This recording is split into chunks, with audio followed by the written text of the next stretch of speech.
एकनाथ शिंदे और देवेंद्र फडणवीस के बीच मीरा भाईंदर सीट पर खींचतान, जानिए महायुति में क्यों फंसा पेच। महाराष्ट्र विधानसभा चुनाव तारीखों का ऐलान हो चुका है। अब तक पार्टियों में सीटों का बंटवारा बाकी है। मीरा भाईंदर विधानसभा सीट पर जहां महाविकास अघाड़ी की तरफ से मुजफ्फर हुसैन की उम्मीदवारी लगभग तय है, तो वहीं महायुति में बीजेपी शिवसेना शिंदे के बीच अभी भी दावेदारी को लेकर रस्साकसी जारी है।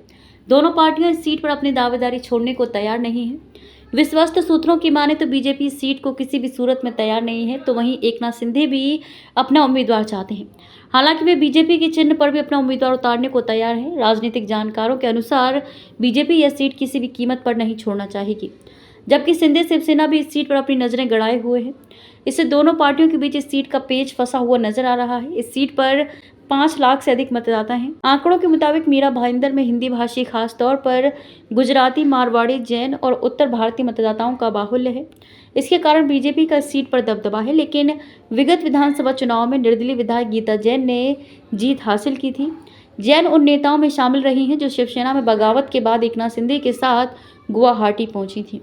शिंदे ने जैन को फिर से विधानसभा पहुंचाने का आश्वासन दिया है। मीरा भाईंदर शहर के अंतर्गत 2 सीटों में से ओवला माजीवाड़ा में शिवसेना के प्रताप सरनाइक विधायक हैं।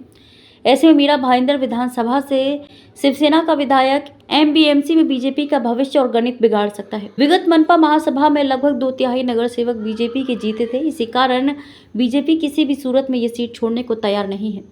बीजेपी द्वारा सीट छोड़ने की स्थिति में स्थानीय कार्यकर्ताओं की नाराजगी भी पार्टी को विधानसभा चुनाव में नुकसान पहुंचा सकती है।